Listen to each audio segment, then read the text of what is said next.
గత జన్మలో నేను అప్సరస అయి ఉంటాను. అందుకే ఈ జన్మలో కూడా అందం వారసత్వంగా వచ్చినట్టుంది. అబ్బచ్చా.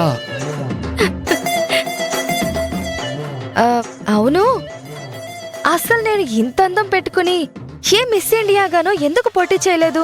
తొందరపడి పెళ్లి చేసేసుకున్నాను. లేదంటే ఈ పాటికి మిస్ ఇండియా, మిస్ వరల్డ్ కూడా అయిపోయి పెద్ద హీరోయిన్ కూడా అయిపోయేదాన్ని.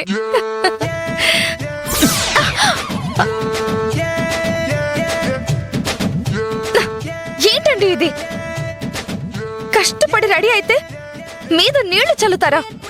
ఏం లేదు, పగటి కలలు కంటున్నట్లుంటే నిద్ర లేపుదామని నీళ్లు చల్లాను అంతే. అంటే నేను అందంగా లేనా? అందంగా ఉన్నట్టు కలలు కంటున్నానా? అందం అంటే న్యాచురల్ గా ఉండాలే. అడ్డమైన క్రీములు పూసుకుని మేకప్ వేసుకుని అందం అనుకుంటే ఎలా? హ, మీకంటే నేను అందంగా ఉన్నానని కుళ్ళు. ఎక్కడైనా అందమైన భార్య రావాలని తప్పిస్తారు. మీరు ఏ జన్మలో ఏ వ్రతం చేసుకున్నారో నేను దొరికాను మీకు. హ, నన్ను మరీ అలా తీసిపారేయకండి. అయ్యయ్యో, తీసి పారింత అదృష్టం నాకెక్కడుందిలే. అంటే మీరు నన్ను వదిలించుకుందాం అనుకుంటున్నారా? నన్ను వదిలించుకుని వేరే దాన్ని పెళ్లి చేసుకుందాం అనుకుంటున్నారా? అంటే ఆల్రెడీ వేరే ఎవరినో మెయింటైన్ చేస్తున్నారన్నమాట. అయ్యయ్యో భగవంతుడా, నా బతుకేం కావాలి ఇప్పుడు? ఏయ్, చి, చి, చి, చి, ఆపేసి ఆపేసి ఆపేసి. సరదాగా ఏదో అంటే అనవసరమైన రాద్ధాంతం అంతా చేస్తున్నావు. నేను నీతో వేగితే చాలు. ఎక్స్ట్రా లగేజు, ఎక్స్ట్రా బ్యాగేజు నాకు అవసరం లేదు. అది పాయింటేలేండి. మీరు నన్ను భరించడమే ఎక్కువ. ఇంకెప్పుడు నాతో చీప్ జోక్స్ వేయకండి. ఓహో, సరే అయితే నెక్స్ట్ టైం నుంచి ప్రతి జోక్కి 1000 రూపాయలు ఇస్తాను. కాస్ట్లీ జోక్ అవుతుంది, సరేనా? ఆ, నాకు డీల్ ఓకే. అబ్బా, డబ్బులంటే చాలు ఫేస్ వెలిగిపోతుంది అసలు కదా. ఇంతకి రెడీ అయ్యి ఎక్కడికి బయలుదేరావు? ఆ ఫ్రెండ్ ఇంట్లో ఫంక్షన్ కి. మరి అమ్మతో చెప్పావా లేదా? ఆ, మా ఫ్రెండ్ ఇంట్లో ఫంక్షన్ కి అత్తయ్య గారి పర్మిషన్ ఎందుకండి? నేనేమైనా దేశం దాటి వెళ్తున్నానా? ఈ ఇంటి గేటు దాటినా సరే అమ్మకి చెప్పాల్సిందే. రూల్ ఇస్ రూల్, అంతే. సరేలేండి, అత్తయ్య గారికి చెప్పే వెళ్తాను. చెప్పా పెట్టకుండా వెళ్ళి అందర్నీ టెన్షన్ పెట్టడానికి నేనేమైనా అభినా? అదే వద్దు. తన గురించి నీకు అనవసరం. నువ్వు చెప్పి వెళ్ళు, అంతే.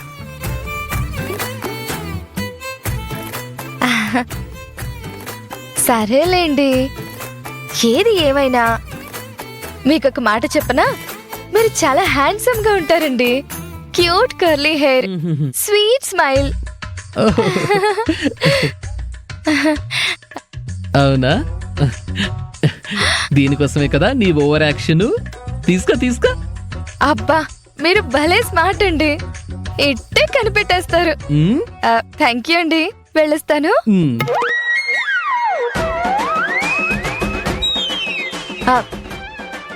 హలో నిషా. యా స్టార్ట్ అవుతున్నా. బాయ్. నీ కంటికి నేను మొగుళ్ళ కాదే, ఒక ఏటీఎంలా కనిపిస్తున్నాను.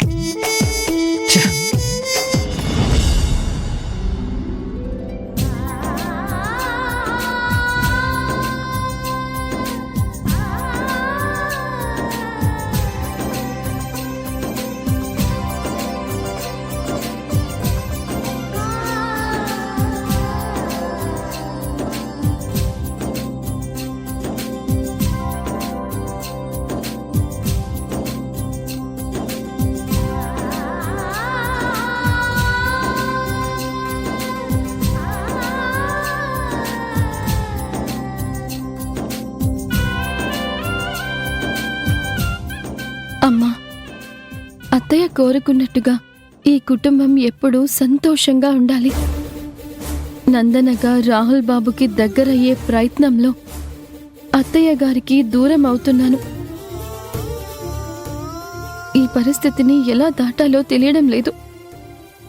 నువ్వే ఏదొక దారి చూపించాలమ్మా.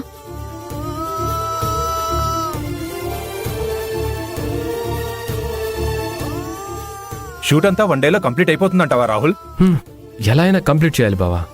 రేపు ఎర్లీగా ఆఫీస్కి వెళ్దాం. సరే. యాడ్ షూట్ ఉందని రాహుల్ బాబు ఆఫీస్కి రమ్మని కాల్ చేశారు. అత్తయ్య గారికి ఏం చెప్పాలో ఎలా వెళ్ళాలో ఏంటో.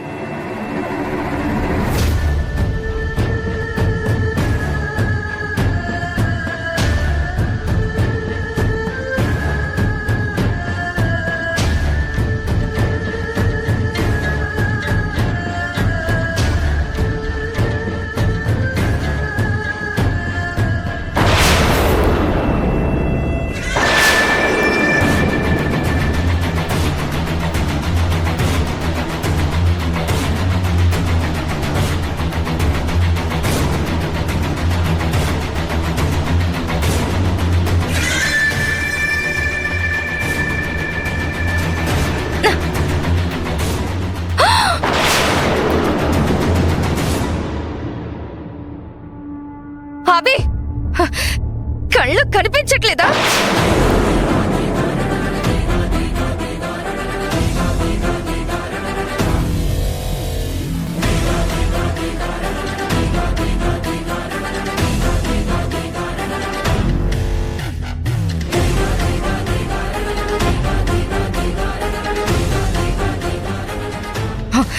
ఏంటా చూపు? నా చెయ్య పట్టుకుంటావా? లేక మీరు అకారణంగా కొడితే కొట్టించుకోమంటారా? మీరు తిడితే పడ్డానికి, కొడితే కొట్టించుకోవడానికి నేను ఈ ఇంటి పని మనిషిని కాదు, మీతో పాటు సమాన స్థానం గల కోడల్ని. ఎంత ధైర్యమే నీకు? నా మీదకే నోరు చేసుకుంటావా? నీ వల్ల నెక్లెస్ డ్యామేజ్ అయింది. దీని కాస్ట్ ఎంత అనుకున్నావు? అయినా ఇలాంటి వాటి విలువ నీకెలా తెలుస్తుంది? తంతే బూరెల బుట్టలో పడ్డట్టు ఇంత పెద్ద ఇంటికి కోడలివైపోయావు. అన్నీ ఫ్రీగా వచ్చి పడేసరికి నీకు వీటి వాల్యూ తెలియడం లేదు. లలిత,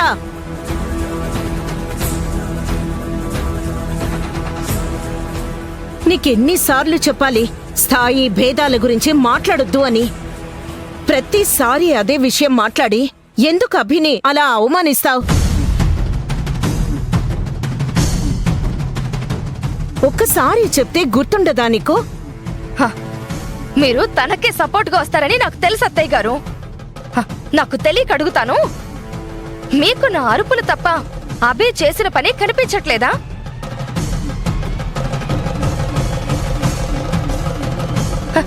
ఇంత కాస్ట్లీ నెక్లెస్ తన వల్ల డ్యామేజ్ అయిందని నేను బాధపడుతూ ఉంటే మీరేమో నాదే తప్పు అనేలా తనకి సపోర్ట్ చేస్తున్నారు. మీకు తనే ఇంపార్టెంట్ అయితే చెప్పండి, నేనే ఈ ఇంటి నుంచి బయటికి వెళ్తాను. లలిత, అసలేం మాట్లాడుతున్నావే నువ్వు?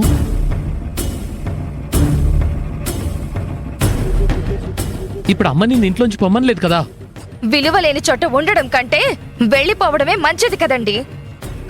అయినా మీకు నా బాధ ఎందుకు అర్థమవుతుందిలే? మీకు కూడా నా తప్పులే కదా కనిపిస్తాయి.